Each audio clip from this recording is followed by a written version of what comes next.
This meal feels super special, but it is super simple to bring together. Take a seat, it's family meal. There's a new menu every episode. These are the real dishes I cook for my family. The ingredients can easily be found, they're affordable, and there's no fancy equipment. It's just real cooking for real people. This is a Sri Lankan inspired menu with a version of MEEN KULAMBU as the star. It's fish cooked in the most amazing spicy coconut and tamarind sauce.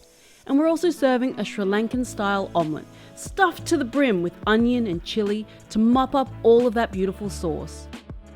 So when it comes to spices and using some ingredients that you may not be familiar with, my greatest tip to you is to make sure you have everything measured out and ready before you start cooking. And with a little bit of preparation, the dish comes together very quickly. And with a little bit of practice, doing this a couple times, it becomes second nature and soon to be a midweek favorite. For me, this recipe really happens in 3 different stages. One is creating the most aromatic, colorful, vibrant paste. That's really where all that body of flavor lies. And then the second part is stir frying even more aromats. And what we're gonna get is the most toasty, warm, satisfying spice flavors. That sort of underlying hum in the background that gives you really beautiful finesse and nuance to the dish. And then the third part is sort of the freshness, the things that don't really require a lot of cooking. Beautiful coconut milk and fresh fish just brings it together right at the end. And that's what we're here for, that beautiful flavor and texture of fish, that creaminess from the coconut. All together, it's absolute heaven. Let's get all our ingredients. The spice paste contains cumin seeds, ground black pepper, ground coriander, turmeric, and these little guys that look like coffee granules, but it's actually fenugreek. It's mustardy and bitter, but when cooked becomes sweet. If you can't get this, use some mustard seeds and a pinch of sugar. For both the spice paste and the stir-fried aromats, we're gonna need onion, garlic, and ginger. Basically about double what I'm showing here. We'll also need dried red chillies soaked in hot water for about 15 minutes or until soft. The stir-fry also contains cumin seeds, fennel seeds, turmeric, and jaggery or palm sugar. You can substitute in any other sugar. We'll also throw in some curry leaves. Now these are dried, but feel free to use fresh leaves. Any fresh leaves that you don't use can just be air dried for a couple days like this and then stored for months. Our paste also needs tomatoes, just chopped up roughly is fine. We'll also need tamarind paste for acidity, and when we stir fry everything together, it's just gonna bind everything. And of course, fish. I'm using ling fillets. They're firm, meaty, mild in flavor, and cheap. And if you can get a mild fish cut into cutlets so the spine is still left in, it tastes much better. But otherwise, get a firm fillet like ling, monkfish, or even swordfish. I'm gonna serve this with basmati rice, a fragrant long grain rice that has separate loose and soft grains when cooked. Use your preferred rice and method of cooking. Now let's make the paste. Stir fry onions, garlic, and ginger on medium-high heat for a few seconds. Then add in most of the red chilies. Stir fry again until the onions begin to brown. Then add in all the spices for the paste: cumin, pepper, coriander, turmeric, and fenugreek. Stir fry for another few minutes until it's super fragrant. Then add in the tomatoes, stir frying those until they begin to soften. Then we'll add in tamarind paste and a little of that chili soaking water just to loosen it up. Mix everything super well and then season with salt. Allow this all to cook together for a few minutes until the tomatoes are really soft.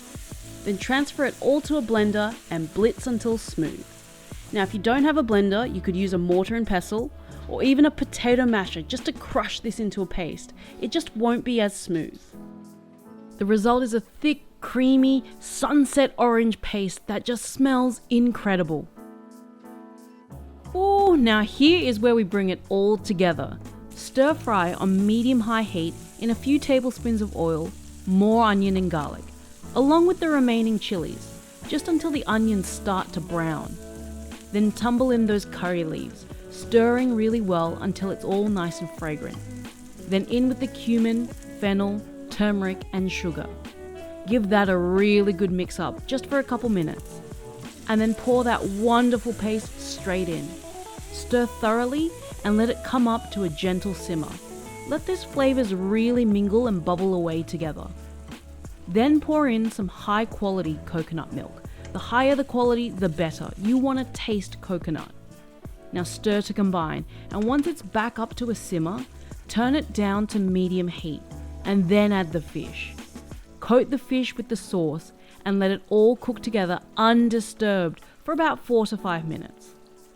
If your pieces are really thick, they may need a little bit longer.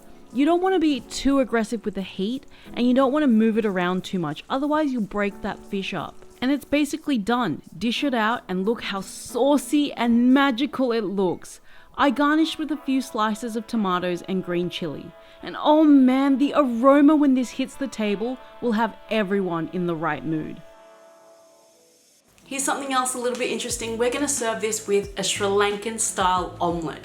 It has the most incredible texture and flavor. It's fluffy, yet it's got that beautiful chew, and it soaks up the sauce so well. It is a perfect accompaniment. You might never have had something like this with an omelette before, but I promise you, it will change your life.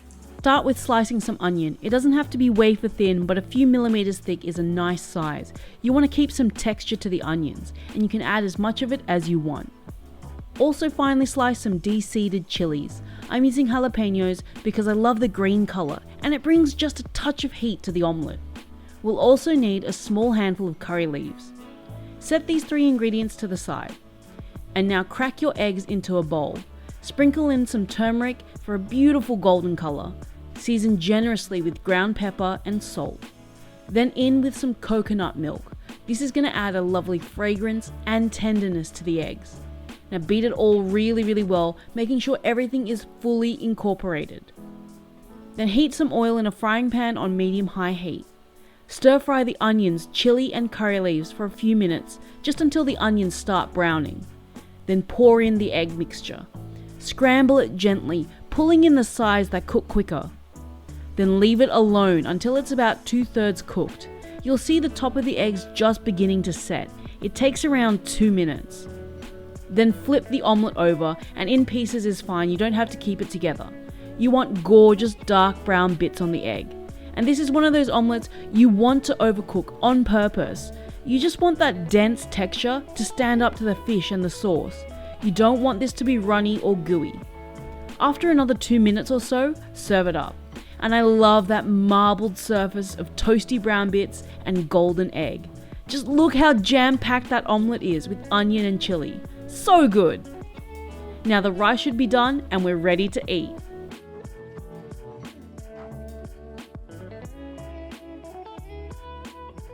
Just look how silky that coconut sauce is. I love how chunky that fish is, and those pieces of omelette are really special. Full of texture, a little sweet from the onions, a little spicy from the chilies, a beautiful chew and thickness to it as well. And you have to pile your plate high with this gorgeous stuff. And how freaking stunning is that? And that fish, super juicy and tender, perfectly cooked. There is nothing better than a saucy mess on a spoon. Catch you at the next family meal.